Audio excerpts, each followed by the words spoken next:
Bom dia para todo mundo, que bom que você está com a gente. Nós temos hoje uma convidada especial e ela vai ajudar a gente na compreensão do tema. Lembrando que esse é o momento de estudarmos a lição da Escola Sabatina. Esse é o nosso guia que nós temos usado aqui durante este trimestre. Esse guia tem como título Fazendo Amigos para Deus, a alegria de participar de sua missão. E nós já estamos hoje recapitulação da penúltima lição.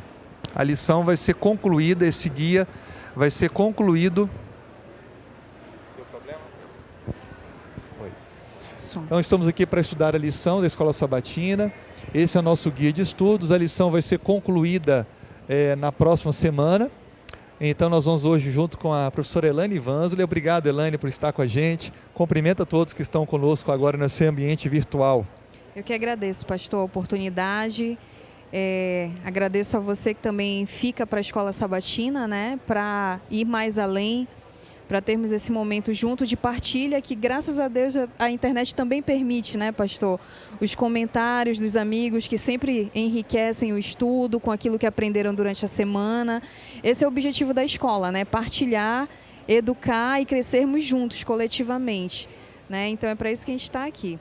Inclusive, se você quer participar com a gente, no nosso chat, você pode enviar sua pergunta, seu comentário e enviar para a gente ler aqui a sua participação e a gente poder interagir. Então, entra aí, se você não está logado, tem uma oportunidade para você logar no YouTube e você poder, então, escrever seu comentário, sua pergunta, curta esse vídeo para ele criar aí uma projeção. E se inscreva com a gente também para aumentar assim o número de credibilidade desse nosso canal, para a gente alcançar mais e mais pessoas. Muito bem, Elaine, a gente vai começar o tema e eu queria pedir que você fizesse uma oração. Sim, pastor. A gente sabe que é o Espírito Santo que nos dá a compreensão da sua palavra e, na verdade, esse guia, ele é apenas um incentivo ao estudo da Bíblia. Nós queremos entender a Bíblia. Então, por favor, nos conduza nesta oração. Vamos orar então. Oremos. Santo Deus, obrigada, Senhor, porque encontras tantas maneiras de nos educar, de te revelar para nós. Obrigada, Senhor, pelo teu desejo de se fazer conhecer. E estamos aqui unidos por meio virtual para aprendermos mais de ti. Desejamos te conhecer mais, Senhor. Por favor, ensina-nos. Por favor, nos faça enxergar aquilo que é primordial para que nós aprendamos a teu respeito, a respeito dessa mensagem para essa geração. Fica conosco, dirige-nos, é o que nós pedimos em nome de Jesus. Amém. Elaine, para dar uma valorização nesse momento, a gente tem um projeto especial para quem quer ter esse guia em sua casa durante todo o próximo ano. Passa para a gente alguma orientação, talvez alguém está assistindo, a gente está nos últimos dias desse incentivo para que a gente possa então ter aí mais pessoas com esse guia físico. A gente sabe que o ambiente virtual é bom, mas ter ali, escrever, riscar, colocar um comentário é diferente, o aprendizado Sim. é melhor. E você é uma educadora, usa muito o ambiente digital, mas também tem os livros, tem o material impresso, que é diferente para o nosso aprendizado. Todo ano a Igreja Adventista faz o projeto Maná, né, pastor? E esse ano nós estamos ainda, se você tem esse folheto em casa, ele vem com todas as lições da Escola Sabatina, com os preços. Você encontra no site da Casa Publicadora Brasileira essas informações. Mas se você já tem a lição atual, você pode abrir lá nas primeiras páginas e você também vai encontrar todas as informações referentes ao projeto Maná. Site, WhatsApp, enfim, tudo que é necessário para que você obtenha o seu guia de estudos. E, de fato, a gente aprende de muitas maneiras, né? Tem aquelas pessoas que são mais visuais, são mais fotográficas. Eu sou assim. Eu sei dizer em que lado da página está o texto, enfim. Outras aprendem muito pelo ouvir, né? E a Bíblia também destaca isso. Só que a gente sabe que quanto mais desses elementos a gente incorporar, maior vai ser o aprendizado, mais significativo. Então, se eu posso ouvir um professor da Escola Sabatina conduzindo a lição, se eu posso ir para o visual, ler por mim mesmo, né? Se eu posso escrever, anotar, isso tudo ajuda a reter a informação, ajuda você a se aprofundar no estudo, a guardar, e o que é mais importante, que foi o nosso objetivo da lição dessa semana, a ensinar outros, né? Não é para aprender só para si, mas aprender para que você seja edificado e possa edificar a outros, né? Então, faça a sua assinatura da lição da Escola Sabatina. Depois do pôr do sol de sábado, pôr do sol de hoje, você pode entrar no site da CPB e encontrar todas as informações. Quem mora aqui em Belém pode vir até a Casa Publicadora, aqui ao lado da Igreja do Marco também, para efetuar a sua assinatura da lição, para que você tenha esse guia de estudos, um guia... Eu vou citar várias lições aqui durante a lição. O pastor é formado em teologia, eu não sou. Mas nós, membros leigos, a gente tem a oportunidade de fazer cursos e cursos e cursos de teologia, né? Cada um com duração de 3 meses, que é o tempo de duração da lição da Escola Sabatina, e se aprofundar. E para encerrar, pastor, antigamente, eu lembro o Dr. Walter, que é um dos 2 professores mais antigos que nós temos aqui da Escola Sabatina, ele dizia que antigamente a lição da Escola Sabatina pelo para que você também possa fazer parte da maior escola, né, de estudo bíblico que existe no mundo, que é a Escola Sabatina. Amém, Elaine. Obrigado. Olha, mencionando quem está com a gente conectado, a gente tem aqui algumas mensagens. A Norma Laurindo, ela diz assim: seja bem-vinda, Elaine, a lição será maravilhosa. A irmã Elza Bastos também está conosco agora. A Andresa, a Tilza, a Aparecida de Fátima também, a Selma Nascimento, ela diz: muito importante participar da Escola Sabatina, obrigado por esse momento. O Cláudio Almeida também aqui colocando a classe 35 presente, alguns colocam assim, né? Isso aí, para marcar a presença como se fosse uma chamada, né? O Cláudio está num pós-operatório, mas ele sempre está presente na Escola Sabatina virtual, tenho acompanhado aí. Obrigada, Cláudio.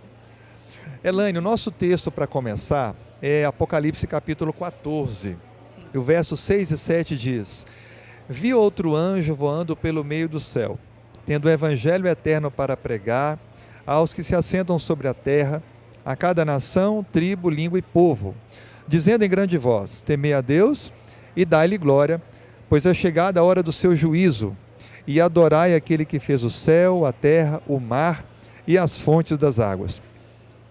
Elaine, para introduzir esse tema, o que esse texto traz de lição para a gente sobre uma mensagem que vale, que compensa partilhar com o próximo? Nossa, pastor, esse texto ele é rico demais. A lição de terça-feira vai abordar, né, mais detalhadamente o verso para memorizar. Mas aqui a gente vê um Deus preocupado e agindo apressadamente, chamando a atenção dos seus filhos para algo importante, né? Então você vê aqui um pai falando em grande voz, né? Ou seja, quando a Bíblia usa essa expressão, falando em grande voz, clamando em grande voz, significa que a mensagem ela é urgente. E além disso, né, fala-se que esse anjo estava voando, ou seja, também um sinal de velocidade, de urgência. Então temos aqui uma mensagem muito importante, né? E quem é o emissor? Quem é que está enviando essa mensagem? É o próprio Deus. Enviando para quem? Para todos, diz o verso, né? Para todos, todos, todos. Então a gente vê aqui a preocupação de um pai em alertar os seus filhos para algo, como aquele símbolo de que Jesus falou sobre Jerusalém, né? Quantas vezes eu quis te colocar debaixo das minhas asas. É essa imagem que eu tenho aqui na mente.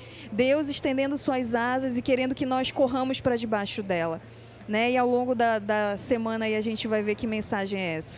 Elaine, parece que esse juízo, essa mensagem é uma preparação para um evento que é o mais importante de todos, e uma pessoa que é o personagem principal de toda a Bíblia. Que evento e que pessoa é essa que a Bíblia deixa bem claro que ela é o centro de toda a pregação do Evangelho? Perfeito. O livro do Apocalipse, assim como todos os livros da Bíblia, eles têm um personagem central apenas, que é Jesus. Ao longo de toda a Bíblia, de Gênesis ao Apocalipse, nós ouvimos sobre a história desse Deus que se fez homem para se revelar aos seus filhos e atraí-los e levá-los de volta para casa, né, se eles desejarem. Então, o livro do Apocalipse, ele traz aí Jesus em diferentes cenas dentro do santuário celestial, né, em 7 cenas ali especificamente, trazendo essa mensagem que agora, para esta última geração, já que o livro do Apocalipse trata especificamente dessa mensagem para a última geração, de que ele está retornando e que ele vem buscar os seus, né? Então ele está dizendo: filho, estou chegando, se prepara, estou chegando, o papai já está vindo, né? Então a mensagem do Apocalipse é essa. É óbvio que ele dá mais detalhes, é óbvio que tem todo um contexto específico da linguagem que foi utilizada para escrever esse livro, mas a mensagem principal é de que Cristo voltará outra vez e que esse evento, ele está às portas. Então, a Bíblia deixa bem claro no Apocalipse que o evento clímax da história da humanidade é a volta de Cristo. Só que esse termo, a volta, é porque ele já esteve aqui uma vez. E parece, Elaine, que cada momento da história há uma mensagem a ser enfatizada. A gente sabe que a mensagem para esse momento é anunciar que estamos próximos da volta de Cristo, que é necessário entregar a vida, o coração a Deus, viver o Evangelho, porque ele vai voltar. Mas ao longo da história teve outras ênfases. Então, qual é a mensagem? Como a gente pode entender isso? Uma mensagem específica, uma verdade presente para cada época da história. E a gente poderia talvez retornar ao momento em que Cristo veio. E qual foi esse momento? Qual a ênfase que teve que ser dada nesse contexto? A gente encontra esse termo, a verdade presente, né? Lá em 2 Pedro, capítulo 1, no verso 12, a gente encontra essa, então não é uma criação da Igreja Adventista, né? Mas é um termo bíblico em que Pedro fala de uma verdade presente para aquela geração para a qual ele escreveu. E ao longo da Bíblia, né, de Gênesis até o Apocalipse, a gente encontra verdades presentes. Existe uma verdade central, que a gente acabou de falar, que é o plano da redenção sendo executado por Cristo, né? Primeiro a sua primeira vinda sendo anunciada desde de lá dos patriarcas, depois pelos profetas, culminando com João Batista, por exemplo, né? Sendo o principal arauto desse Cristo que veio e que se chama Jesus. Mas a gente encontra outras verdades que compõem esse cenário do plano da redenção ao longo da história da igreja, ao longo da história da humanidade, né? Então, por exemplo, a gente tem uma verdade presente para Adão e Eva, né? Ali no capítulo 3 de Gênesis, então que haveria salvação, que haveria perdão, que eles poderiam retornar para casa em um determinado momento, que haveria um Salvador, né, para resgatá-los. E a verdade presente antes deles caírem era: não coma do fruto da árvore do conhecimento do bem e do mal, né? Exato. E sempre essas verdades, pastor, elas mostram a liberdade que nós temos de escolher, viver essa verdade ou não, né? Proclamar essa verdade ou não, como Adão e Eva também tiveram, né? Vivendo num ambiente perfeito, sem a presença do pecado ali com eles puderam escolher obedecer, né? E não fazer uso daquela árvore, do fruto daquela árvore que Deus falou que pertencia a ele, que eles não poderiam fazer uso, ou desobedecer, que foi o que aconteceu. A gente vê mais futuramente, né, uma verdade presente para o tempo dos antediluvianos, né? Haveria um dilúvio para destruir a terra, mas haveria salvação, né? Então Noé foi chamado a proclamar essa salvação por meio da construção da arca. E aquela foi a verdade para aquele momento. A gente vê ao longo da história, né, da formação do povo como nação, do povo de Israel, os profetas alertando sobre a fidelidade a Deus, sobre a manutenção da aliança com Deus, para que assim não houvesse o cativeiro, para que assim a proteção que Deus tinha sobre eles não fosse retirada.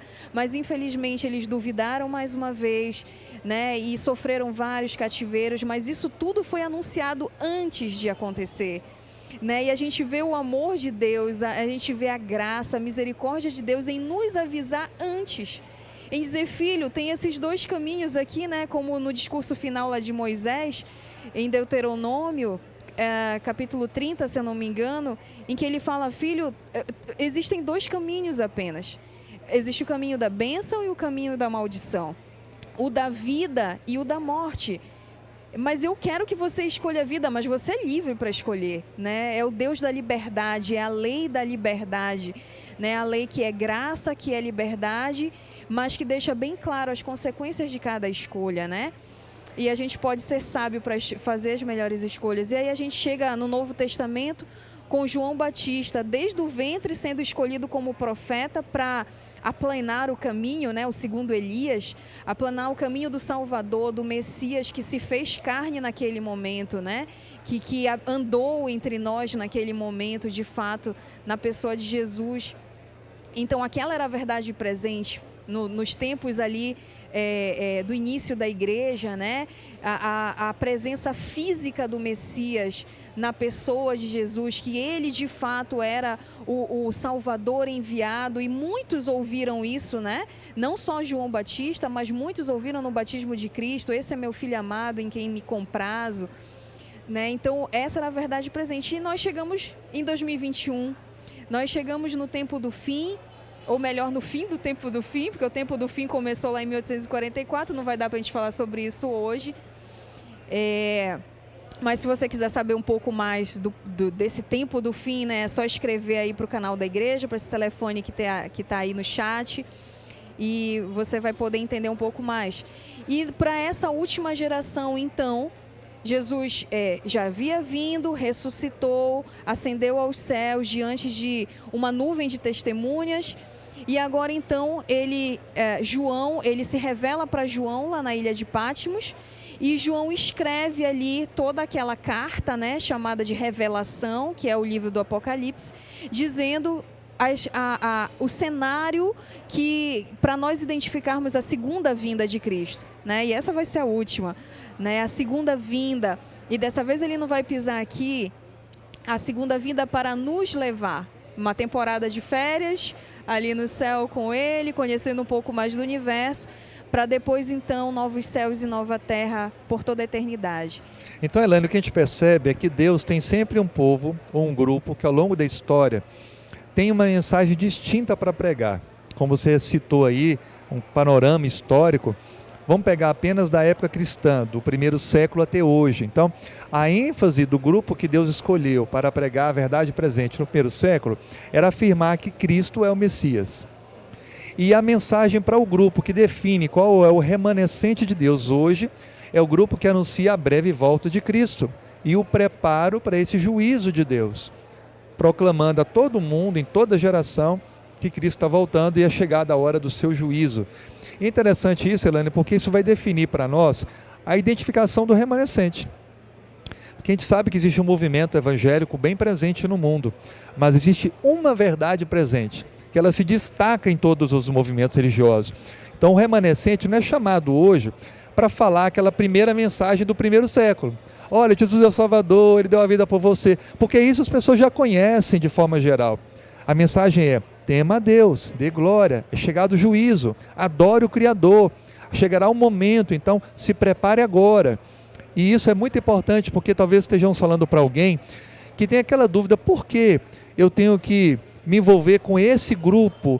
Por que não com aquele que eu gosto, da minha família tradicional? Por que tem que ser esse grupo? Porque existe uma igreja verdadeira com uma mensagem específica para aquele momento. Isso caracteriza bem o propósito de Deus para a sua igreja, não é? É isso mesmo, pastor. E mais uma vez, Deus é misericordioso, que ainda que hajam milhares, e realmente são milhares, né? Mais de 40 mil denominações que se dizem cristãs, a Bíblia é a mesma. Então todos ali têm condições, se dedicarem a estudar a Bíblia, a descobrir a verdade presente, né? A atentarem para essa verdade. E não significa que pregar sobre a graça não seja mais importante, pregar sobre a primeira vinda de Cristo não tenha mais o seu papel. Só que, de fato, existe nesse cenário todo bíblico uma verdade urgente, né? O clamor em alta voz do anjo ali no nosso verso para memorizar, em Apocalipse 14, o voar rapidamente no céu de um lado para o outro desse anjo que segura esse evangelho eterno, né? Que esse rolo, esse livro, né? Para proclamar a todos. Então existe uma urgência Então não é possível que tudo seja urgente, né? Então existe algo urgente aí para essa última geração e isso está delineado ali de maneira repetida nos capítulos de Apocalipse, né? E também de Daniel, mas o nosso foco aqui é Apocalipse. Amém, obrigado. Obrigado aí ao Isidoro Ribeiro, a Regiane Souza, estão conectados conosco. Obrigado também a Maria Zenilde. Ela quer agradecer por estar conosco, fazer parte da família adventista. E ela está conosco lá de Maringá, Paraná. Olha que só. Curtindo o finalzinho do inverno lá, não é? Que bom, muito né? bom ter Tem você com a irmãos gente. de lugares assim tão distantes aqui da Amazônia, mas escolheram estar conosco hoje, partilhando junto o estudo da lição. Isso, a Rai Borges também. E você, entra aí, dá um comentário, faz uma pergunta, participa conosco aí desse momento especial. Elânio, em Apocalipse capítulo 1, versículo 7, diz assim: Eis que vem com as nuvens e todo olho verá, até quantos o transpassaram, e todas as tribos da terra se lamentarão sobre ele, certamente. Amém. Esse texto ele fala da volta de Cristo. Sim. Há algumas pessoas, Elane, que têm dificuldade de entender como vai ser a volta de Cristo. Ficou claro para nós que Cristo é o personagem central da Bíblia, certo, e que a mensagem do Apocalipse ela anuncia a volta de Cristo. E os eventos que estão ali profeticamente declarados são sinais para o povo de Deus saber o cumprimento da história e a proximidade desse dia. Como você muito bem falou, nós estamos no fim do tempo do fim. Então o tempo do fim já começou, estamos então no desfecho da história. Eu sei que você tem esse conhecimento, a lição ela apenas entra de maneira leve, mas eu acredito que é importante te aprofundar. O que eu preciso entender sobre a volta de Cristo? Como vai ser? O que vai envolver? Para as pessoas que estão conosco poderem reafirmar essa convicção na breve volta de Cristo da maneira correta. Certo, pastor. O verso que o senhor leu, Apocalipse 1, verso 7, já diz assim, ó, todo olho verá, né? Olho, todo mundo sabe o que é esse olho aqui, né? Os nossos olhos vão ver, e ele fala todo. Ele não fala só a igreja, ele não fala só os salvos, ele não fala só as pessoas que estão vivas pela ocasião, ele diz todo, né? Então aí já fica algo mais a se estudar.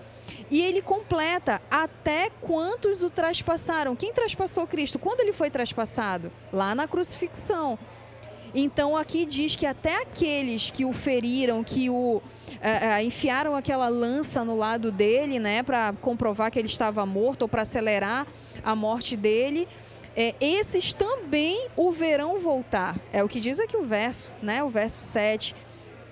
Se a gente for para o livro de Atos, no primeiro capítulo, e a gente lembrar ali, e nós tivemos uma lição, abro aqui esse parêntese, nós tivemos uma lição da Escola Sabatina, 3 meses de estudo apenas sobre o livro de Atos, né? Então, se você quiser consultar algo mais, a Casa Publicadora Brasileira disponibilizou todas as lições dos últimos 20 anos, né, para que você possa ler online, enfim, tá lá. E aí lá no início do livro de Atos, mostra ali um grupo de crentes, né, o grupo ali do início da igreja na era cristã, falando com Cristo, ouvindo as últimas recomendações de Cristo, de viva voz, né? E de repente Cristo começa a subir, né? Como diz o texto bíblico. E eles ficam, nossa, abismados, né? Com aquilo, óbvio, a gente também no século XXI ficaria, né? E Cristo vai e sobe até desaparecer nas nuvens. E aí aparecem 2 anjos e disseram que... Por que vocês estão assim assustados? Olha, da mesma maneira como vocês viram ele agora indo para o céu, ele também vai voltar. E a gente encontra então agora no verso 7 dizendo todo olho verá, né? Então todos terão a oportunidade de ver o maior evento de toda a história, de toda a era, né? De toda a história desse planeta, que é ver Cristo voltar não mais como um bebê, indefeso, perseguido por Herodes, não mais como aquele carpinteiro desprezado porque era pobre, porque aparentemente não era alguém que merecia honrarias, enfim, mas agora como Rei dos Reis, como Senhor dos Senhores, como um cavaleiro, né? Diz lá em Apocalipse 19 que ele está montado num cavalo branco. E ele vem então com toda essa pompa, com todos os anjos, todo o céu volta com ele, né, para esse momento. Imagina, o planeta Terra se torna o centro das atenções do universo, né? Então todos vão poder ver a Cristo voltar e ouvir, né? Todos. Então Então é um evento visível, real, sim, não é figurado, e ele é audível, a som envolvido. Inclusive eu estava aqui abrindo a Bíblia, em 1 Tessalonicenses 4, verso 16, diz que porque o Senhor, dado a sua palavra de ordem, ouvido da voz do arcanjo, ressoada a trombeta de Deus, descerá dos céus. Então a gente vê aí som, música, instrumento, vai ser algo majestoso, né? Então é visível, audível e é real, né? a gente tem exemplo das nossas bandas marciais, né? Por exemplo, o 7 de setembro, que há pouco tempo aconteceu. E aí a gente vê assim a força do som daquelas trombetas, daqueles instrumentos, né? Agora imagina o que são 2/3 de anjos, que são milhares de milhares, miríades de miríades, como diz o livro do Apocalipse, tocando a trombeta, anunciando então que o rei vem vindo. Né? Então, real, audível, visível, não importa em que ponto do planeta Terra você está, todos vão ver. Deus é o Criador, né? E essa é uma outra forte mensagem do livro do Apocalipse. Então, ele é o Criador das leis da física, das leis da biologia. É óbvio que ele pode se fazer visível a todos, até porque ele é onipresente, né? Enfim, a gente tem que estar preparado para participar disso, né, pastor? E quem vai participar? Né? Ele vem para quem? Ele vem para todos. Mas como ele vem nos alertando desde Gênesis, desde antes da queda, há 2 caminhos, portanto há 2 consequências, né? Existe ali aqueles que escolheram fazer de Jesus o seu rei, o seu Deus, e querem habitar nesse reino, e querem viver sob a proteção desse Deus e desse rei. E existem aqueles que infelizmente rejeitam qualquer autoridade, rejeitam se submeter, rejeitam aceitar a ideia de que são criatura e não criadores, né? E a esses, infelizmente, que se apegaram tanto às coisas desse mundo, às coisas que são contrárias ao reino de Deus, às coisas que são contrárias à vida santificada, à vida na presença de um Deus santo, infelizmente, eles vão ter o mesmo destino desse planeta, né? Mas não que não tenham sido alertados, que é o que nós estamos fazendo aqui hoje, né? E a cada culto e a cada programação da igreja. Não que eles não vai haver essa pessoa que não vai ter a oportunidade de escolha, né? Até porque isso seria injusto. E Deus é justo. Aliás, ele volta para então distribuir essa justiça que tanto a gente pede, né, pastor? A gente vive num tempo em que há tanto ativismo, né? Há tantas verdades, entre aspas, que são proclamadas, né, com a ajuda da internet a todos. E aí a gente vê uma aparente verdade do movimento feminista, a gente vê uma aparente verdade... E mobiliza o mundo todo, né, para isso. E você quer que todos abracem essa verdade, não quer? É esse o objetivo dos ativistas, né? Seja aqueles que lutam pela conservação do meio ambiente, e por aí vai. Verdades e mais verdade, partidos e mais partidos, políticos ou não, enfim. Mas você abre qualquer meio de comunicação e há verdade ali sendo colocadas, né? Mas a Bíblia não abre espaço para essa inexatidão, né? A Bíblia deixa muito claro que a verdade é Cristo e que a verdade ele se manifesta por meio da sua palavra, que é a Bíblia. Então todos terão a oportunidade de conhecer essa verdade e de tomar a sua decisão. E Deus é justo para permitir que o livre-arbítrio que Ele nos doou se faça valer, né? Se você quiser ir com Ele está morrendo de saudade de nos ter com Ele novamente em casa, naquilo que Ele planejou para nós, na vida que Ele planejou para nós. Mas se não quiser ir, Ele também aceita, né? Ele permite que não vá. Só que não existe mais lugar fora de Deus. Não existe o lado de fora. Não existe um outro lugar. E aí, infelizmente, aqueles que não quiserem retornar para casa participarão daquilo que o livro de Apocalipse fala, né? Das cenas que ocorrerão com esse planeta por ocasião da segunda volta de Cristo. Eu creio que é importante, Elaine, pode ser que alguém esteja conosco e tenha ainda dúvidas, porque existem muitos filmes, seriados que apresentam essa cena de uma maneira diferente da Bíblia. E a Bíblia é bem clara, aqui no final do capítulo 4 da carta de Paulo aos Tessalonicenses, quando Cristo voltar, acontecerá, ele vai ficar no céu, ele não toca a terra, então nós vamos vê-lo, mas ele não vem aqui entre nós é que vamos ao encontro dele. Então, se aparecer na história alguma pessoa se dizendo ser Jesus, é uma mensagem mentirosa, não é? Porque ele não vem aqui à terra, até porque ele é santo, perfeito, ele não pode tocar a terra que está contaminada, então ele vai ficar no céu. E a Bíblia fala então que os mortos em Cristo ressuscitarão, ou seja, não estão no céu agora, eles estão no estado da inconsciência. Aí depois nós, os vivos, que estivermos por ocasião, vamos ser transformados, e os dois grupos então se unem, e acontece então um arrebatamento coletivo, para encontrar com Jesus nos ares. É importante isso porque alguns creem no negócio de sumir um aqui, outro ali, no arrebatamento secreto, e também em que Cristo vai vir para governar o mundo com um discurso global de pacificação. Então é interessante notar isso para não sermos enganados. E essa mensagem que nós lemos aí em Apocalipse 14, ela também envolve essa clareza da compreensão da volta de Cristo. Esse erro de achar que Cristo é um Messias político, ele foi cometido ao longo de todos os tempos, né, pastor? E pelo visto, a gente é difícil para aprender, né? Os discípulos quiseram entronizar Cristo naquele momento, lá na Palestina, né?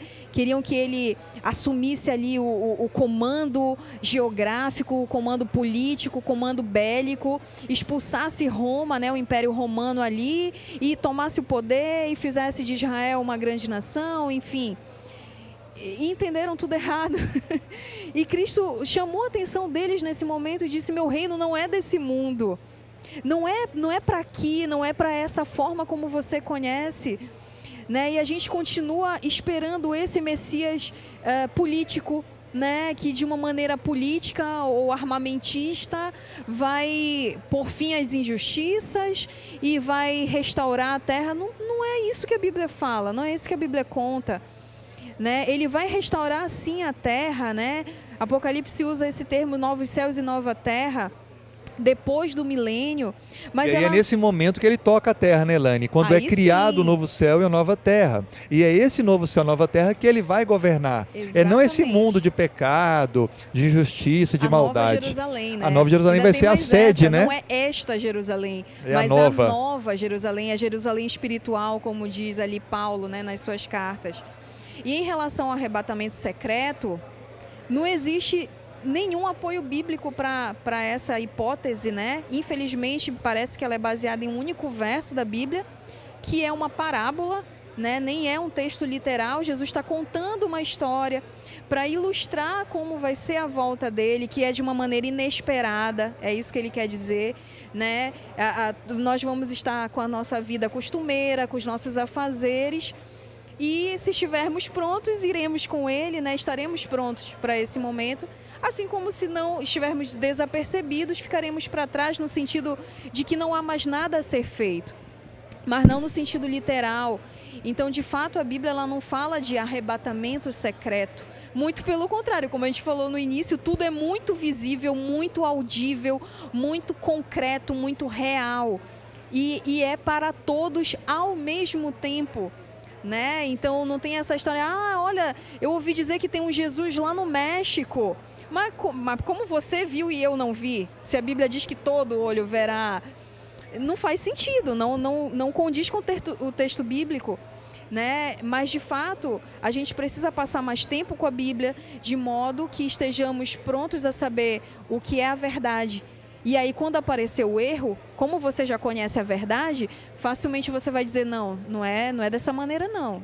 Não foi isso que Jesus deixou escrito para a gente nos evangelhos, nas cartas, né, ao longo da Bíblia toda. Inclusive, a Bíblia fala de falsos cristos e falsos profetas, né? Então, esses que se dizem Cristo e aonde não são todos que vêm, são um cumprimento dessa profecia, né? Elaine, o Cláudio coloca uma pergunta que eu acho que é bom a gente ler e responder. Essa mensagem presente, ela está sendo pregada há algum tempo já. Por que Cristo não voltou ainda?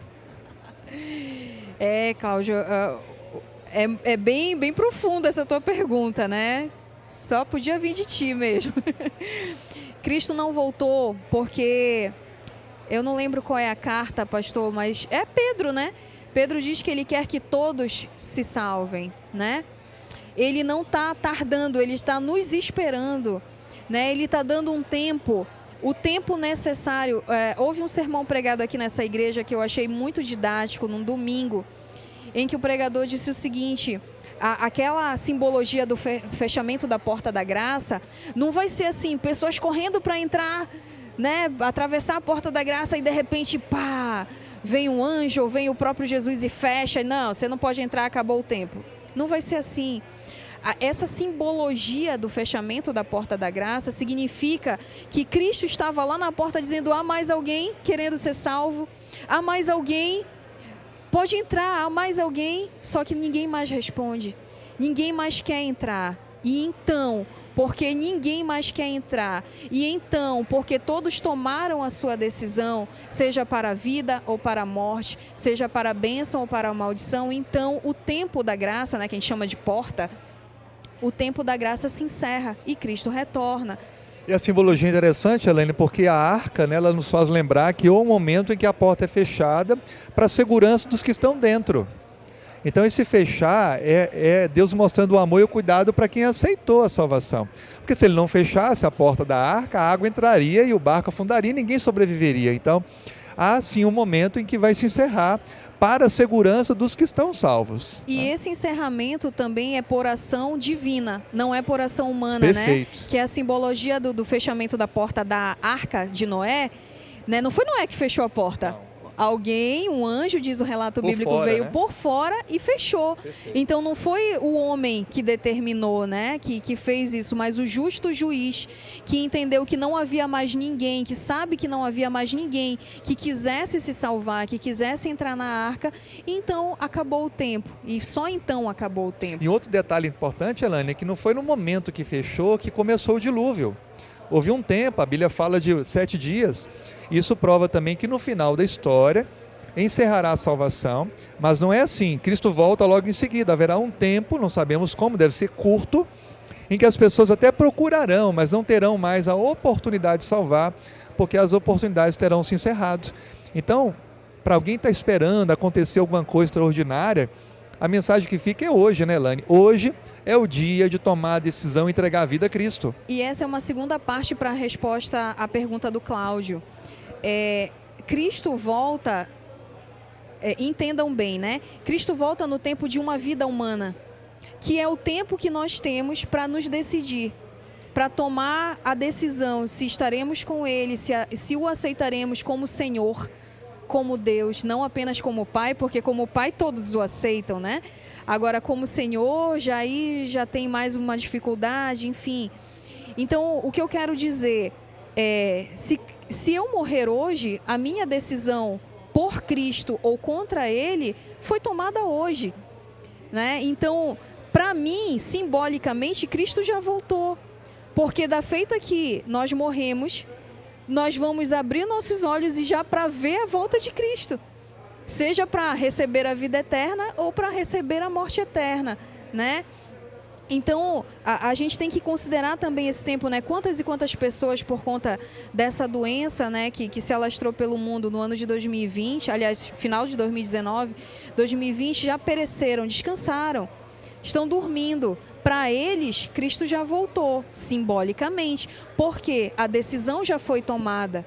Se eles estarão com Cristo ou se estarão sem Cristo, né? Estarão distantes de Cristo. E essa é uma decisão pessoal. Meus pais não decidem por mim, meu esposo não decide por mim, meus filhos não decidem por mim. Ela é pessoal, ela é intransferível, né? E Deus nos dá diuturnamente, insistentemente, nos faz apelos para tomarmos a decisão pela vida e pela bênção. Mas a decisão, a escolha é minha. Se entro pela porta da graça ou não, se aceito a graça ou não. Então, nesse sentido, Cláudio, ainda que João, que escreveu o Apocalipse, tenha morrido sem ver Jesus voltar, e ele foi o último, né, dos apóstolos, mas quando ele acordar do sono da morte, a primeira coisa que ele vai ver é Cristo, né? Então, para ele, não vai ser todo... Ele não vai saber que chegamos até 2021. É um piscar de olhos, né? 20, é um piscar de olhos, como Paulo retrata, né? Então, essa questão do tempo, de fato, é muito relativo. E o tempo que nós temos, o tempo da graça, é o tempo da nossa vida. Mas quando é que vai acabar o meu fôlego de vida? Ninguém sabe. Então, eu tenho que decidir hoje. Elane, participação do grupo aqui, olha, no chat das pessoas. Muito obrigado, viu? Você que está conosco. A Maria Raimunda coloca: estou participando de estudo aqui na minha casa, na cidade de Lagarto, Sergipe. Parabéns pela exploração muito clara e objetiva, que Deus ajude a escolher o caminho da salvação. Amém. Amém. Obrigado, viu, Maria Raimunda? Conheço Sergipe, Lagarto, já estive lá em um Campuri de Desbravadores no ano de 2002. Manda um abraço aí para vocês. Então, uma pessoa do Nordeste, temos uma pessoa do Sul também, uma família, né? Mas tem mais aqui, ó. O Isaac Silva, lá de Capim Macio, Natal, Rio Grande do Norte, mandando um abraço também para nós. Show. O Rirley, Ruth Neves, está de Campo Grande, Mato Grosso, agora já do Centro-Oeste. Tá olha. Vendo? Todas as regiões juntas, conectadas com o estudo da Bíblia por meio da lição. Que coisa boa, viu? Olha, o Isaac, lá de Natal, ele diz assim, ó: Cristo ainda não veio porque o evangelho não foi levado para todo mundo e a própria igreja não está preparada. E é verdade, né, Elaine? Inclusive, Mateus 24:14 fala isso, né? O evangelho do reino será pregado a todo mundo, então virá o fim. Então, essa é a oportunidade da graça, né, que nós acabamos de explicar aqui, para que todos conheçam e a igreja de Deus possa se preparar, porque infelizmente, Elaine, há muitas pessoas que estão na igreja verdadeira, mas não são cristãos verdadeiros. O nosso compromisso ele tem que ser se renovar diariamente, né? Nós descemos as águas, salvo, né, determinadas situações, uma única vez. Mas na Santa Ceia nós renovamos esses votos, né? E diariamente, buscando a comunhão com Deus, por meio da oração, por meio do estudo da Bíblia, nós então renovamos também essa aliança. E isso é pessoal, né? Nós sabemos muito bem, quanto mais olhamos para Cristo, diz o Espírito de Profecia, mais nós enxergamos aquilo que precisa ser transformado em nós. E sabemos que não somos nós que temos força para nos transformar sozinhos. Então, precisamos apresentar esses pecados acariciados, essas falhas, até mesmo aquelas que não são conscientes, que não são deliberadas, planejadas, apresentá-las a Deus para que nos renovemos diariamente, né? Essa é a reforma, esse é o reavivamento que nós buscamos coletivamente e buscamos individualmente. Olha, a Neide Fernandes aqui, ela manda um feliz sábado, ela é de Londrina. Ela ama, sim, estar com a gente, ela frequenta a Igreja Central de Londrina, mas gosta muito de estar aqui, ela até se sente parte daqui. Mas é parte, né, pastor? Um abraço para a Neide, né? É parte, nós estamos juntos e é tão legal nós sermos, olha só que legal, aonde quer que você esteja, numa igreja adventista, a lição da Escola Sabatina é a mesma, né? Então, independente da nossa localização geográfica, nós estamos juntos, fazendo o mesmo estudo, sendo dirigidos pelo mesmo Espírito Santo, né? E caminhando rumo ao mesmo lar. Então, nós estamos juntos, sim. Amém. Olha, respondendo à pergunta do Cláudio, a Aline Sinimbu, obrigado, Aline, pela sua participação. Ela coloca o texto que foi mencionado de Pedro: não retarda o Senhor sua promessa, como alguns julgam demorada, pelo contrário, Ele é longânimo para convosco, não querendo que nenhum pereça, senão que todos cheguem ao arrependimento. Obrigado, viu, Aline? Mostra que você está conectada aí, ativa, participando. Pastor, até me ocorreu uma coisa agora, né? A gente tem um outro olhar também, né? Por que Cristo ainda não voltou? Aí vem a autorresponsabilidade. O que eu estou fazendo para que Cristo volte logo? O quanto eu tenho me dedicado à pregação do Evangelho? O quanto eu tenho distribuído literaturas, sejam elas quais forem, para que cheguem às mãos e o Espírito Santo direciona para chegar às mãos de quem está buscando a verdade. O quanto eu tenho cantado sobre Cristo, o quanto eu tenho ouvido sobre Cristo, o quanto eu tenho falado sobre Cristo, o quanto eu tenho vivido esse evangelho eterno, aonde quer que eu estou, né? Porque às vezes se a gente olhar só para o fato de que estamos no dia 19 de setembro de 2020 e Cristo ainda não retornou, parece que é algo fora de mim, que não depende de mim, né? É responsabilidade de outro. E, na verdade, a lição desde o início, né, nos chama para fazer amigos para Deus, ou seja, para contar esse evangelho do reino em todos os lugares, para que então venha o fim. Então, a pergunta que fica, né, para mim, para você que nos assiste, é o que você tem feito para apressar. E Pedro também usa, isso também não é um termo criado pela igreja. Pedro também usa esse termo, apressando a volta do Senhor. O como você tem diariamente apressado a volta do Senhor. Sabe, Ailane, eu tenho comigo uma convicção. As pessoas não precisam mais de tanta proclamação. Elas precisam de vida transformada, de coerência. Porque se eu for coerente com os princípios bíblicos e com a minha decisão, o meu testemunho vai falar mais alto do que a minha fala, do que o meu sermão, a minha palestra, o meu estudo. O que vai falar alto é a nossa vida, porque é vida que transforma a vida. Então eu creio que chegou um momento, mais do que nunca, para a gente apressar mesmo a volta de Cristo, para por fim esse sofrimento da injustiça, violência, desigualdade, anunciando com a nossa vida coerência com princípios, o amor a Deus, o amor ao próximo, para que mais pessoas possam se unir conosco e essa corrente, né, de salvação, de vivência prática da palavra, possa atingir mais pessoas para Cristo voltar logo. Bom, a gente tem a participação aqui do Eliandro, que está agora, a gente já viu aí, sul do Brasil, norte, nordeste, centro-oeste, e olha agora, ó, feliz sábado, irmãos, muito obrigado por explicar um pouquinho sobre arrebatamento. Estou aqui de Portugal. Olha que maravilha! Eliandro, existe um livro da Casa Publicadora Brasileira chamado Ninguém Será Deixado para Trás. É um livro curtinho, escrito pelo pastor Dwight Nelson, se eu não me engano. É um livro muito legal que trata só ele explicando o porquê não existe apoio bíblico para o arrebatamento secreto. Então você encontra pelo site da Casa Publicadora Brasileira. Se duvidar, você encontra até download dele por aí pela internet. Enfim, vale a pena ler esse livro para esclarecer mais esse assunto. Amém. Olha, mais uma pessoa do sul do Brasil, lá de Joinville, Santa Catarina, a Merian. Merian, muito obrigado, viu, por estar conosco aí, participando. Será que é a professora Merian daqui? É Merian Meira. É ela mesma, ela é parente do pastor Davi Nascimento. Opa. Ela foi minha professora no Grão-Pará. Que ótimo. Linda. O Raimundo Costa coloca um comentário, olha, cremos hoje que o Senhor nos chamou para a proclamação simultânea das 3 mensagens angélicas, como a última exortação do céu a este mundo. Amém, Raimundo, nós cremos nisso. A Aparecida de Fátima diz, somos os únicos, aonde quer que estejamos, uma família em Cristo. Somos únicos, ou seja, estamos unidos, não importa em qual território, fazemos parte da família de Cristo. Amém, Aparecida. Sinta acolhida, então, nós estamos na mesma fé, o mesmo povo. O Benedito Magno está em São Paulo, Barueri, e agradece aí pela explicação da lição, dos termos. Obrigado, viu, Benedito? O Cláudio coloca mais uma pergunta aqui. O Cláudio gosta de fazer perguntas. Cláudio olha, perguntador oficial. Na mira da verdade com a Elaine aqui, ó. Ele diz assim: estamos na igreja verdadeira ou temos a mensagem verdadeira?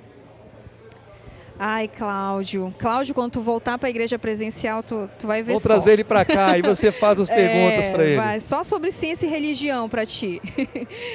Amigo, a Bíblia fala sobre um Israel espiritual, né? Ela fala também sobre uma Jerusalém, uma pátria celestial. Quando Paulo escrevia sobre a questão, né, a polêmica da circuncisão, ele falou assim que os que são circuncidados na fé, né, que tem o coração circuncidado, esses são filhos de Abraão, esses são de Cristo. Então, de fato, nós temos uma igreja física, uma igreja que, como o Apocalipse declara, é formada por aqueles que perseveram na fé e guardam os mandamentos de Jesus, né? Então, aqui está a perseverança dos santos, é como fala lá no verso de Apocalipse, né? Aqui está a perseverança dos santos, os que guardam os mandamentos de Deus e têm a fé em Jesus, né? Então, essa igreja verdadeira é aquela que guarda os mandamentos de Deus e tem a fé em Jesus, é o que o livro de Apocalipse e todos os outros livros da Bíblia nos dizem. Então, essa é a igreja física, é aquela que a gente pode ver, né? E eu desafio você a entrar no site adventistas.org e consultar ali as 28 crenças da igreja adventista e ver se alguma delas não tem base bíblica. E ver se alguma delas fala contra algum mandamento de Deus ou deixa de fora algum mandamento de Deus. Mas faça essas pesquisas com os sites de outras igrejas também, né, para você descobrir quais são os mandamentos de Deus, enfim. Então, a igreja adventista, ela resgata esses mandamentos de Deus, ela resgata a lei moral de Deus, que não tem um único cristão que fale contra os 9 mandamentos, não existe. E é curioso, fica aqui até uma pergunta, né? Como é que ainda é válido, eu ainda lanço, né, para me defender ou para chamar a atenção de alguém e dizer, olha, você não pode adulterar. Mas onde é que está escrito que eu não posso adulterar? É no mesmo lugar que está escrito onde eu tenho que guardar o sábado, porque me disseram que o sábado não vale mais, então as tábuas não valem mais, então por que eu não posso mais adulterar? Por que eu não posso mentir? Por que eu não posso matar? Está lá, são as mesmas tábuas, entende?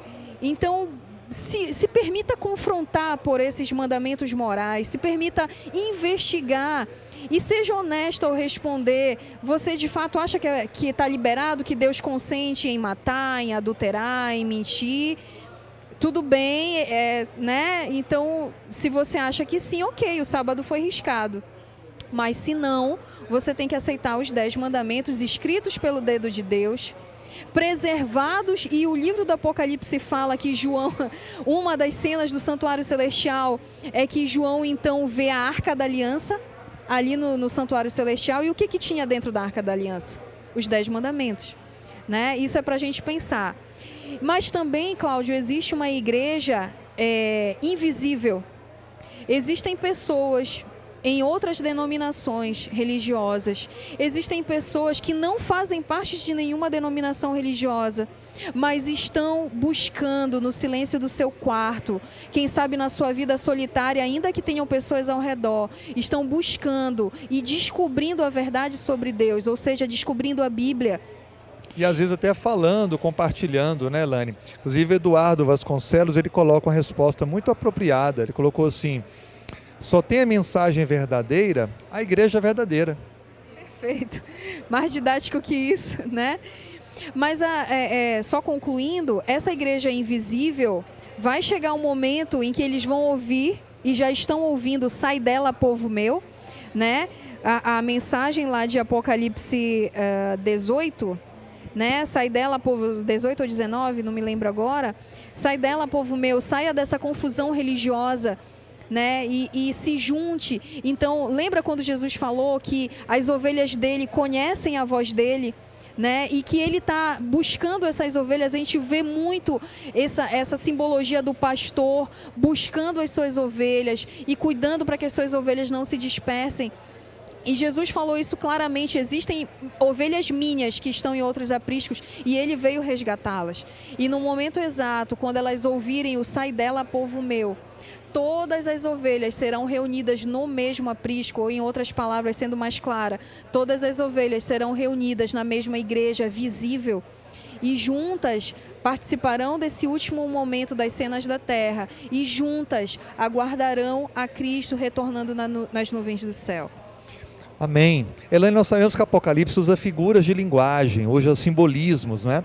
E dentro do capítulo 14, onde nós temos aí a proclamação da hora do juiz, a volta de Cristo, a adoração ao Criador, aparecem aí dois termos, ceifa e vindima. E eu queria que você ajudasse a gente a entender, porque ambos são feitos por um anjo. Então aqui apresenta no versículo 15 de Apocalipse 14, um anjo que vem com a sua foice para ceifar a seara da terra que amadureceu. E depois, lá no versículo 18 e 19, o anjo, ele vem com a sua foice para vindimar a videira. Qual que é o significado de ambas? Para que a gente possa entender, então, logo depois de declarar a vinda de Cristo, juízo que antecede a volta de Cristo, aparecem esses dois termos. E qual dos dois a gente deve almejar estar? A gente tem que estar entre aqueles que vão ser ceifados ou que vão ser vindimados. Eu quero ser ceifada, pastor. Cada um escolhe o que quer que aconteça consigo, né? Mas essa linguagem simbólica do Apocalipse fala então dos grãos, né, que serão ceifados, e fala das uvas que serão vindimadas, né? O cacho da videira. E lá, talvez na ceifa não fique tão claro para você do que se trata, mas quando você lê sobre a vindima, ele fala então, né, no verso 18, saiu ainda do altar outro altar, santuário celestial, né? Só para a gente atentar aqui. Aquele que tem autoridade sobre o fogo e falou em grande voz, de novo, grande voz, mensagem urgente, iminente, ao que tinha a foice afiada, dizendo, toma a tua foice afiada e ajunta os cachos da videira da terra, porquanto as suas uvas estão amadurecidas. E o verso 19 diz, então o anjo passou a foice, vindimou a videira e lançou-a no grande lagar da cólera de Deus.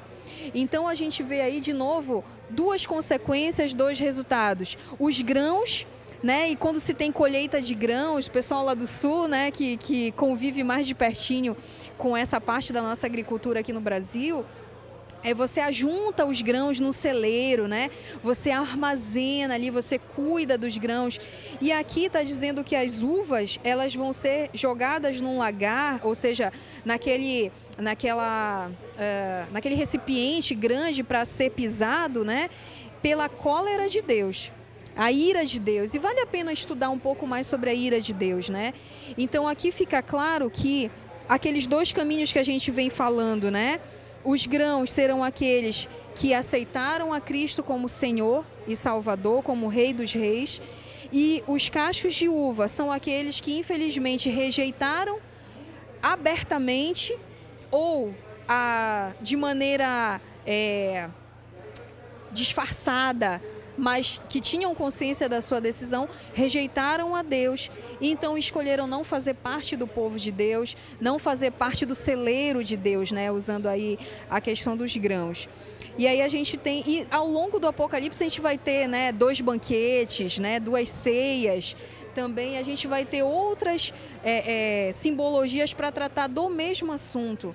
Elaine, uma coisa que eu acho que é interessante notar, em ambos os casos aparece a palavra amadurecimento, ou amadureceu. O que se ensina para a gente? Porque tanto na ceifa como na vindima, menciona amadureceu. O que isso deixa bem claro com relação a quem é Deus e como ele vai julgar o homem, né? Deus, ele aguarda até o último momento, né, pastor? E isso é graça, isso é misericórdia, isso é longanimidade, benignidade, que só vem dele, né? Então ele aguarda até o último momento. Se ainda houver a possibilidade de mudança de caráter, se ainda houver a possibilidade de transformação, aquela vida é preservada, né? Até esse ponto, que é o ponto da decisão madura, da decisão consciente, da decisão derradeira, definitiva. Então, é aquilo que eu falei, né? Jesus na porta ali da graça dizendo, há mais alguém que deseja entrar? Tem mais alguém que queira vir? Vamos, venha. E ele apela, e apela, e apela. Mas, da mesma maneira, Cristo sendo onisciente, Deus sendo onisciente, ele sabe também quando chegou o momento em que não há mais transformação. E a gente vê, por exemplo, na história do Israel antigo, né, todos os momentos em que Deus executou um juízo imediato, né, a gente vê ali o desleixo, o desrespeito, o desdém pela condução da Arca da Aliança, por exemplo, em que aquele homem que tentou segurar a arca foi fulminado, um juízo imediato, né? O povo não estava seguindo a orientação de Deus. A gente vê ali a revolta de Coré, a gente vê a terra se abrindo e tragando pessoas, ou famílias inteiras. A gente vê Datã e Abirão. Enfim, tem inúmeros momentos em que a justiça de Deus, o juízo de Deus definitivo, se faz presente, e ele só se faz presente quando já se foi tomada a decisão de forma madura, amadurecida, né? Para ilustrar o outro lado, a gente tem a história de Nínive, por exemplo, uma cidade incontestavelmente infiel, né, com os piores pecados possíveis aos olhos humanos, né, cruéis, perversos, enfim, rejeitando a Deus abertamente, politeístas e por aí vai, imorais. Mas a gente vê Deus enviando um profeta, e tendo misericórdia desse profeta também, enviando ele para dar o último aviso, para soar a última trombeta, digamos assim, né? O último alerta, o último convite. E lembrando que era uma cidade que não fazia parte da linhagem de Abraão, do povo de Israel. Era fora, é uma nação que não estava naquele projeto, ou seja, a graça estava alcançando todos desde o início. Como ele disse para Abraão, né? Em ti serão benditas todas as famílias da terra, né? E ele vai ali, e o que acontece? O impensável acontece, né? O surpreendente acontece. A cidade inteira, do rei até o animal, né? Para reforçar bem, claro que isso é usado apenas como ênfase, né? Mas até os animais entram num estado de contrição, de arrependimento, recebem aquela mensagem de reprovação e aceitam ser transformados por Deus. E uma cidade inteira, uma nação inteira é resgatada. E a gente vê histórias de prostitutas na Bíblia, a gente vê histórias de outros povos. Homicidas, né? Transformados, perdoados, adúlteros. Mentirosos, iracundos, né? Raivosos, como o próprio Pedro, o próprio João. Foram... Som.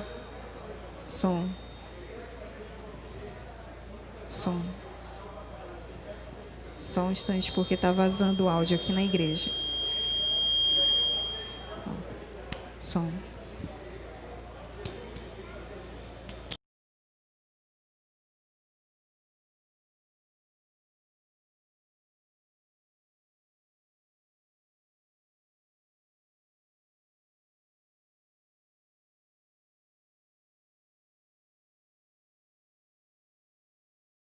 Claro para nós, pastor, é que Deus aguarda até o último momento. E todo aquele que puder, que quiser, melhor dizendo, tomar essa decisão por Deus, né, tomar a sua decisão consciente de se quer estar no reino com Ele ou não, então Deus aguarda até esse momento. E se o juízo chegou para aquela pessoa, para aquele povo, para aquela família, o momento de descansar, o momento de dormir, significa então o momento de morrer, é que tudo que tinha que ser feito por aquela pessoa foi feito, né? E isso vai ficar muito claro no milênio. Vai ficar muito, aliás, o próprio juízo, o próprio retorno de Cristo vem para escancarar a justiça de Deus. E nós clamamos tanto por justiça, né? Queremos tanto justiça, então Cristo está voltando. Já ouvimos o passo desse rei que se aproxima para trazer essa justiça pela qual tantos nós ansiamos. Amém. O Luiz Alves está participando conosco. Obrigado, viu, Luiz, por estar sempre aqui conosco e também ajudando aqui na transmissão. Ele diz assim, ó: as ideologias atuais estão confundindo muita gente. Como nos defender dessas iniciativas e estamos aguardando a volta de Cristo? Luiz, sabe o que é legal? O Apocalipse, ele mostra a graça de Cristo, né? E o pastor Mark Phelan, ele colocou, não sei se eu vou encontrar agora, ele colocou um texto muito legal no comentário da lição a respeito de que no Evangelho Eterno todas as nossas necessidades, elas são satisfeitas, né? Então, no Evangelho Eterno, eu tenho necessidade de aceitação. Eu sou aceita por Deus. Eu tenho necessidade de pertencimento, né? E aí, por essa carência de pertencimento, muitas das vezes as pessoas entram em grupos, né, que pregam determinadas ideologias para suprir essa carência de pertencimento, de aceitação, né? Mas no Evangelho, na graça, eu encontro esse pertencimento, eu pertenço ao povo de Deus, à nação santa, ao povo escolhido de Deus, aqueles pelos quais ele decidiu morrer. E em que outra história, em que outro Deus que se fale por aí, temos essa informação de um Deus que morre pelos seus adoradores, né? Que morre por aqueles que eram infiéis a Ele. No Evangelho Eterno, eu encontro o amor que tanto eu busco, né? Eu encontro o perfeito amor, aquele amor que não me afasta, aquele amor que, apesar dos meus erros, me chama de volta e diz: filha, vamos tentar por aqui, não é dessa maneira, aí você vai se ferir. Eu encontro o amor. Então, o Evangelho Eterno, ele é suficiente para preencher todas essas carências e especialmente para revelar de maneira muito clara qual é a verdade. A gente falou mais cedo, né? Existem muitas pseudo-verdades, né? Existem muitos desejos travestidos de verdades sendo publicados aos 4 cantos com a ajuda da internet, enfim. Mas onde está a verdade? Pilatos fez essa pergunta para Cristo, né? Qual é a verdade? Ele é a verdade. A Bíblia é a verdade. Os mandamentos de Deus são a verdade. São 5 pilares, né? Deus Pai é a verdade, Deus Espírito Santo é a verdade, Deus Cristo, Jesus é a verdade. Os mandamentos de Deus, a lei de Deus é a verdade e a palavra de Deus é a verdade. A gente encontra esses 4 pilares da verdade na Bíblia. Então, talvez eu esteja frustrada por ter sido enganada, ter sido, enfim, alguém se aproveitou da minha inocência, da minha confiança, mas a Bíblia me mostra onde é a verdade, como não cair em erros, como não me deixar usar, né? Como ser uma pessoa sábia. Então, como nos proteger disso tudo, Luiz? Simples, se debruçando sobre a Bíblia. E conhecereis a verdade, não é isso? Para que você desfrute de liberdade plena, para que você desfrute de abundância de vida que Cristo veio nos dar, é por meio da palavra, é por meio de Cristo revelado, né? Em Hebreus nos é dito que Deus se revelou de várias maneiras, né? Pelos pais, pelos patriarcas, pelos profetas, e agora então ele se revela por Cristo Jesus. Então, e onde? Bom, Cristo não está aqui agora como eu posso ver e ouvir o pastor Fanuel. Então, onde que eu posso ver e ouvir a Cristo? Por meio da sua palavra. Então, se você quer se proteger de todas as inverdades que estão por aí, com capas, né, travestidas de verdades, se você quer de fato a verdade, venha para a Bíblia. Se permita ser confrontado pela Bíblia, se permita ser transformado pela Bíblia. Eu não conheço nenhum outro livro. O pastor tem mais experiência que eu, ele pode me dizer se existe outro livro capaz de transformar pessoas como esse livro. Não, Ailane, a Bíblia e somente a Bíblia. Por isso que a resposta é esta, né? Nos firmemos na palavra, no estudo diário da Bíblia e na prática do que temos estudado, e a gente não vai se deixar levar por qualquer tipo de ideologia ou qualquer tipo de nova cosmovisão que nos afaste de Deus, porque a gente vai estar consolidado, né, na fé do estudo diário da Bíblia. E aí vamos voltar a ser o que fomos um dia, né? O povo da Bíblia, que conhece, vive, pratica, ensina, testemunha da palavra de Deus. Elaine, a gente tem agora uma parte importante, a gente não pode deixar de mencionar. A gente falou do juízo no início, né? Temer a Deus, dar glória, porque é chegada a hora do seu juízo. Isso está em Apocalipse. É um evento último para a volta de Cristo.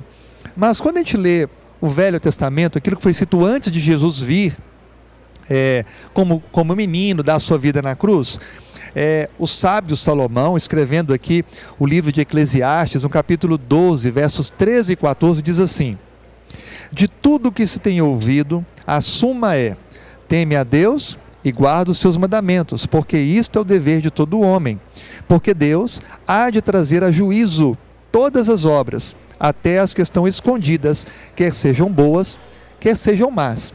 Veja que a cena do juízo está aqui relatada por ele. Sim. E há uma orientação sobre o preparo para esse juízo. Sim. Comenta para a gente um pouquinho sobre como a gente tem que entender essa verdade, tomar posse dessa verdade, para que nós possamos, diante desse momento, deste juízo, apresentar nossa vida de forma sincera para Deus. Eu queria começar falando do autor, né? Quem foi Salomão? A Bíblia diz que ele foi o homem mais sábio que existiu. Então, acho que a gente deve considerar o que ele escolheu deixar registrado, né? Claro, influenciado pelo Espírito Santo, tendo aí uma vida uma vida que teve muitas experiências longe do caminho de Deus. Altos e baixos, né? Muitos altos e baixos. E então acredito que ele tem muita propriedade para falar também, porque ele viveu os dois caminhos. Ele viveu longe de Deus e no final, então, graças a Deus, retornou para o melhor caminho, né? Então, esse pregador já velho também, no fim da sua vida, deixa o livro de Eclesiastes para a gente. E no capítulo final do livro, como assim, se fosse a coisa mais importante para os seus leitores, né? Uma síntese, né? Isso. Depois de tudo que eu disse para vocês, não esqueçam disso aqui. Aí ele vem e traz os versos que o Senhor leu, né? Qual é a conclusão, né? Ele mesmo chama de conclusão, né? Então, teme a Deus e guarda os seus mandamentos. Temer a Deus, principalmente para nós ocidentais, essa palavra temer não é muito legal.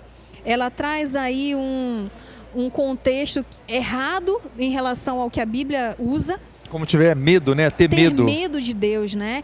E a gente teve aí muitos séculos de ensinamento cristão na igreja, que por muitos séculos, né? Por 1.200 anos, essa igreja, então, foi a voz mais forte e ensinou isso, ensinou a ter medo de Deus, né?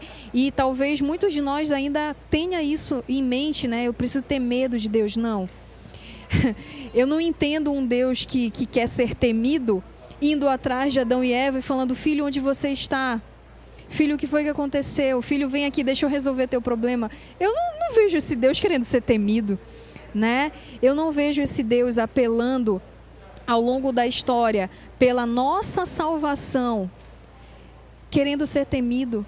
Muito pelo contrário, né? Então, o temor a Deus que se coloca aqui nas palavras de Eclesiastes, o temor a Deus que encontramos lá no nosso verso para memorizar, né, em Apocalipse 14, ao longo de todo o Apocalipse, e ao longo de toda a Bíblia, significa você reverenciar a Deus, você entender que Ele é Pai, que Ele é Senhor, a dar a Ele o que de fato é dele. A honra, né?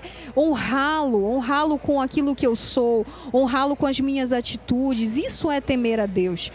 É colocá-lo no lugar de Criador, reconhecendo então que eu sou criatura. É colocá-lo no lugar daquele que é onipresente, onisciente e onipotente. Então, a Ele eu posso recorrer a tudo e não a mim, que sou tão frágil. Então, esse temer a Deus que Salomão colocou aqui é reconhecer o amor incontestável de Deus e às vezes até incompreensível para nós que somos tão egoístas, e dar a Ele o lugar de Deus. Isso é temer a Deus, né? É honrá-lo. Isso é mordomia, né? É saber que Ele é o Senhor e eu só sou mordomo. Eu cuido das coisas que Ele deixou para eu desfrutar, né? Para nós desfrutarmos. Então, isso é mordomia, né? Às vezes também te associa a mordomia só a devolução de dízimos e ofertas, que é necessário, que é solicitado, mas é muito mais do que isso. Mordomia é reconhecê-lo como o Senhor, é temê-lo nesse sentido de honrá-lo, né? Muito bem. Ele fala então que eu preciso, para me proteger e para tomar as melhores decisões, guardar os mandamentos que esse Deus deixou. Acredito que a maioria das pessoas que nos ouvem são pais ou mães, né? E então, nesse contexto, por que você dá ordens aos seus filhos? Né? Para que você dá ordens para os seus filhos? Você quer o mal deles? Você quer tolir eles? Você quer tirar a liberdade deles? Penso que não, né? Os mandamentos que você repassa para os seus filhos, que você coloca para os seus filhos, é para protegê-los. É para evitar que eles se machuquem desnecessariamente, né? É para que você possa fazer com que eles desfrutem da vida plenamente, tendo saúde, tendo o intelecto desenvolvido, não perdendo tempo com aquilo que só toma tempo, mas não edifica. Então, se você, sendo mal, como diz a Bíblia, como diz o Evangelho, sabe dar mandamentos aos seus filhos de modo a protegê-los. Por que a gente tem tanta dificuldade em aceitar que Deus, sendo onisciente, portanto sabe todos os caminhos, conhece quais são os melhores caminhos? Por que não aceitar os mandamentos dele? Sabendo que é um muro de proteção, e Salomão entendeu isso no final da Bíblia, no final da vida dele, melhor dizendo, né? Ao dizer, teme a Deus e guarda os seus mandamentos. Né? Então, e quem desfruta da guarda dos mandamentos, né? Como Deus fala, me prove nisso, me prove, então experimente guardar os mandamentos de Deus e veja se isso vai te trazer bênção ou vai te trazer maldição. Se isso vai te colocar num patamar de ser cabeça e não cauda, né? Que é uma outra simbologia de te colocar à frente de tantas outras pessoas que não seguem esse caminho, à frente no sentido de ter escolhas melhores, de conseguir de fato desfrutar da vida em abundância, da plenitude de vida que Cristo nos deu e nos dá hoje, nos dá agora. Não é só quando a eternidade, quando a morte não mais existir, mas agora, né? Mas para isso eu preciso aceitar, eu preciso baixar minha cerviz, né? E concordar com Deus e andar nos caminhos dele. Eu entendo, Elaine, que Salomão ele queria apresentar, quando ele fala do temer a Deus, foi muito bem explicado por você, porque realmente dá a ideia do medo, é esse consentimento intelectual, de coração, de colocar Deus em primeiro lugar, de amá-lo. E quando ele fala da obediência, e você vê que tem uma relação, temer a Deus e guardar os mandamentos. Então ele resume tudo nisso daí. É a questão prática. Porque se eu ficar só no consentimento intelectual, só na decisão do coração e não partir para a ação, não vai ter sentido algum. Então, para mim, esse é o evangelho completo. É o cristianismo correto, é a coerência, não é? Daquilo que eu entendo, que eu aceito, que eu creio, e daquilo que eu vivo, experimento, pratico, decisões que eu tomo. E quando a gente olha lá sobre o juízo, é chegada a hora do juízo, adorai aquele que fez os céus e a terra, e Salomão faz a ênfase aqui, no temor a Deus. E lá também fala, temei a Deus, dá-lhe glória, é chegada a hora do juízo. Não há como a gente fazer a conexão imediata de que João estava falando que a vida prática cristã é a obediência aos seus mandamentos, assim como Salomão falou. Então essa mensagem da obediência, ela é, desde o princípio, a graça de Cristo, ela não anula a necessidade de uma coerência de decisão de vida. A graça de Cristo apenas vem cobrir os meus erros e falhas e me habilitar a viver a obediência. Diferente do que alguns grupos religiosos pregam, de que a graça, ela é um salvo-conduto para fazer o que eu quero. E na verdade não. A graça me habilita a viver uma novidade de vida. Então a obediência a Deus, ela sempre esteve presente na história, no início de tudo, e vai estar presente também no momento do juízo de todas as pessoas, para a volta de Cristo. Então, Elaine, a gente olha, por exemplo, um mandamento específico, que é o sábado. É o único mandamento que fala de Deus como Criador dos céus e da terra.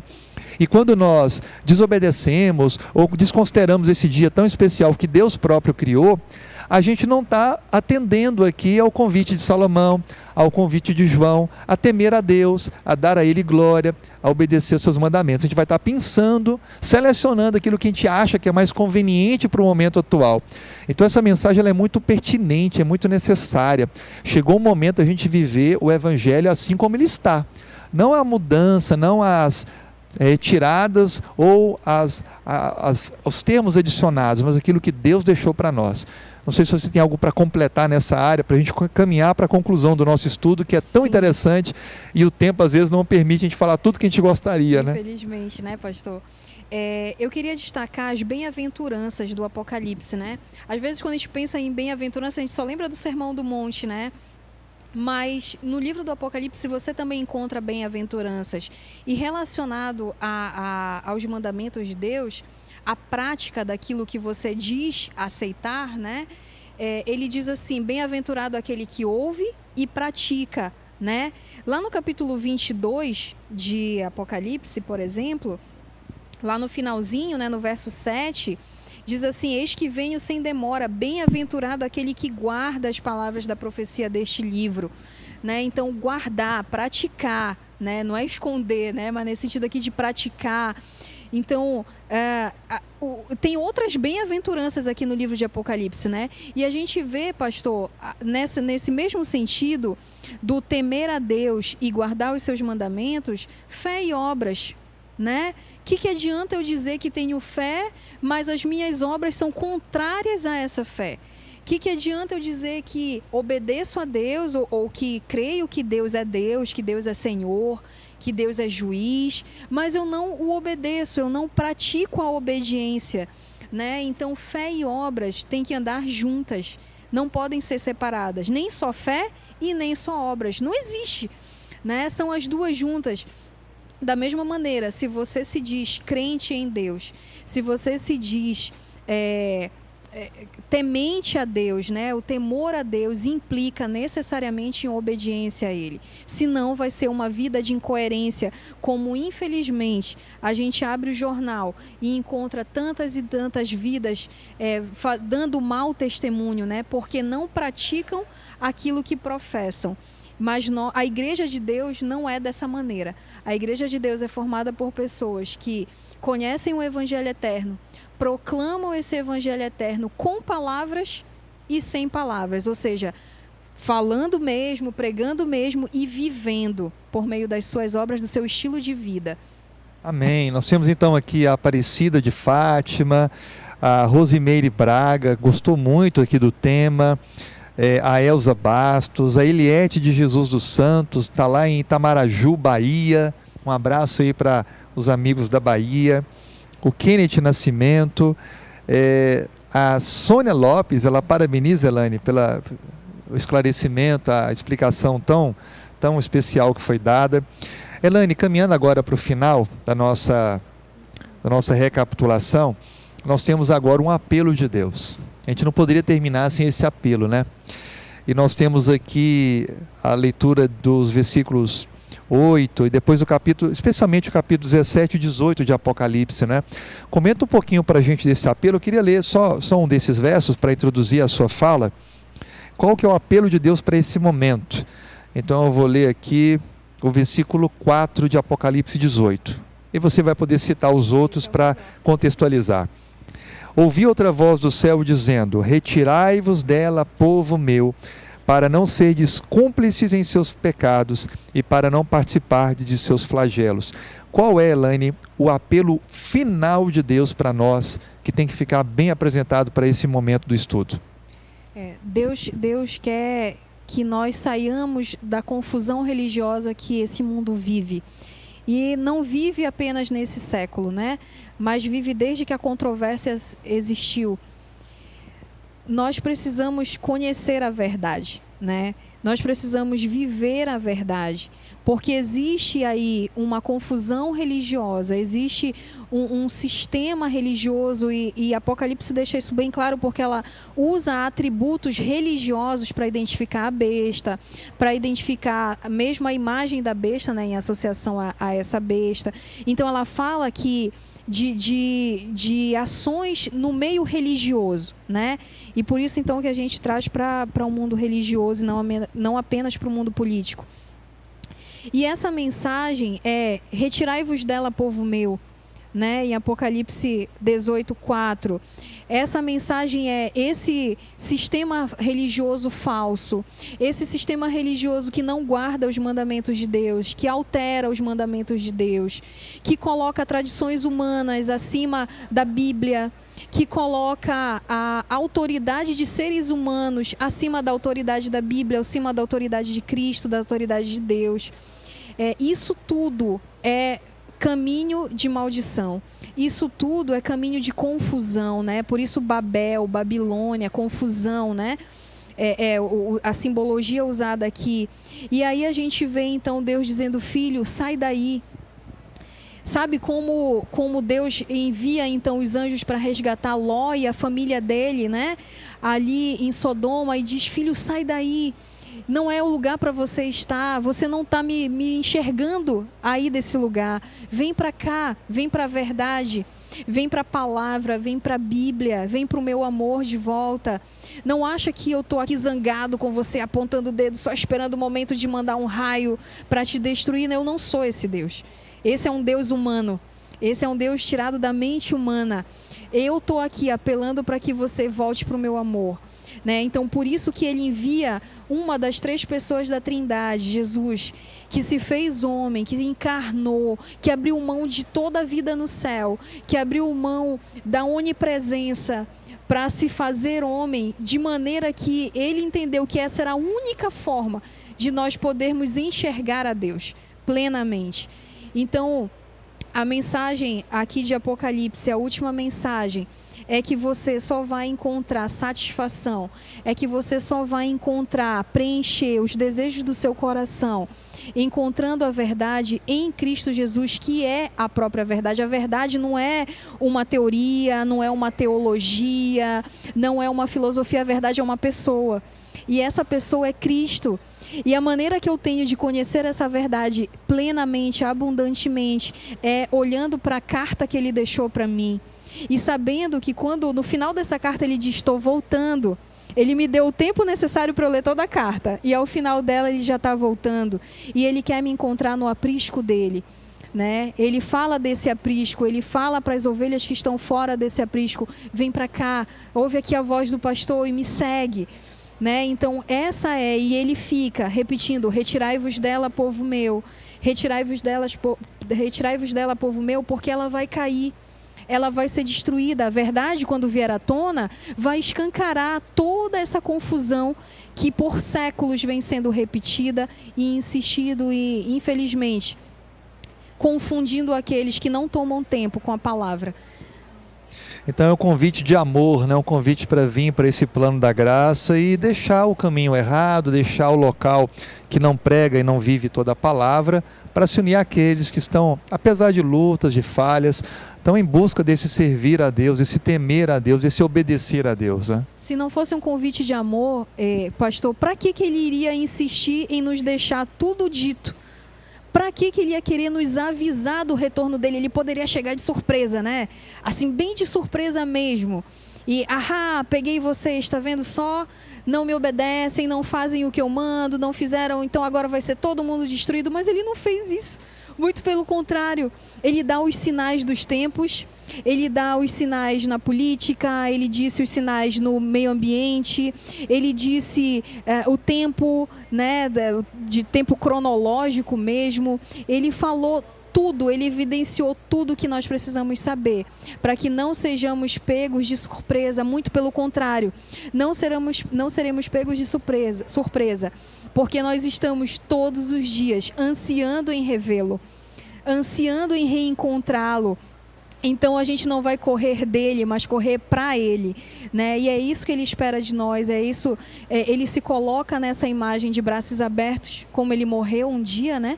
De braços abertos, e hoje vivo e todo poderoso mais uma vez, para nos receber nesses braços. Queria deixar aqui uma porção do nosso guia de estudos, que está aqui na parte final.